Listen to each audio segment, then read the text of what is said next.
Now you are going to discuss about the difference between center of mass and center of gravity. In a system, if you have a two particle system and C is the center of mass, okay.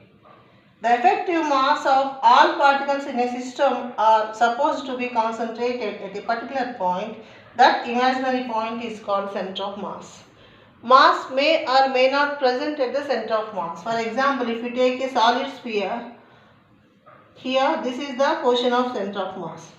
If you take a hollow sphere, for this also this is the position of center of mass.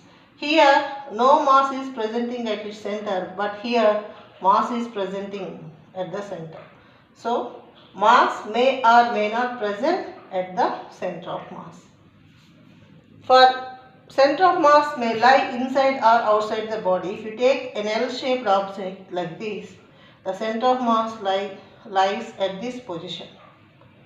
That means the center of mass is outside the object. If you take a rectangular bar, the center of mass is inside the object. Or if you take a circular disc, the center of mass lies inside. But whereas for some objects, center of mass may lie outside. For example, I am giving an example. An L-shaped object you are having, this is a portion of center of mass. Center of mass may lie inside or outside the object. Mass may or may not present at the center of mass. There is no effect of internal forces on the motion of center of mass. Only external force can change the velocity of the center of mass. Center of gravity. What is center of gravity? The effective weight. Weight means W1 is the weight of the first mass is m1g. W2 is the weight of second mass m2g.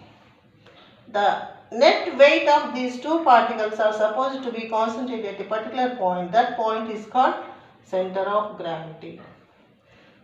Usually for many objects, center of mass and center of gravity coincides, but some objects, the center of mass and center of gravity lies at different points. For example, if an object is placed in a non-uniform gravitational field, this object is having n number of particles m1, m2, m3, m4 and mn. Different particles may experience different gravitational forces. G1 is the gravitational force experienced by this, G2 and G3 and so on.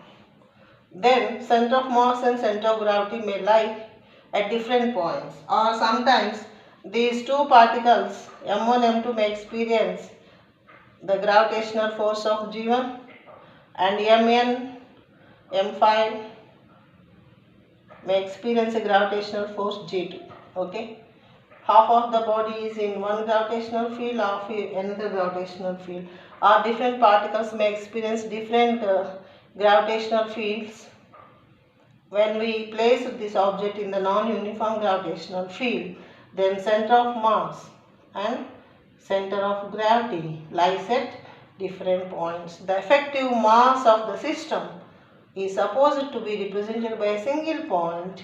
That point is center of mass. The effective weight is supposed to be concentrated at a particular point.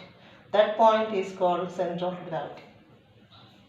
Effective mass represents center of mass. Effective weight represents center of gravity.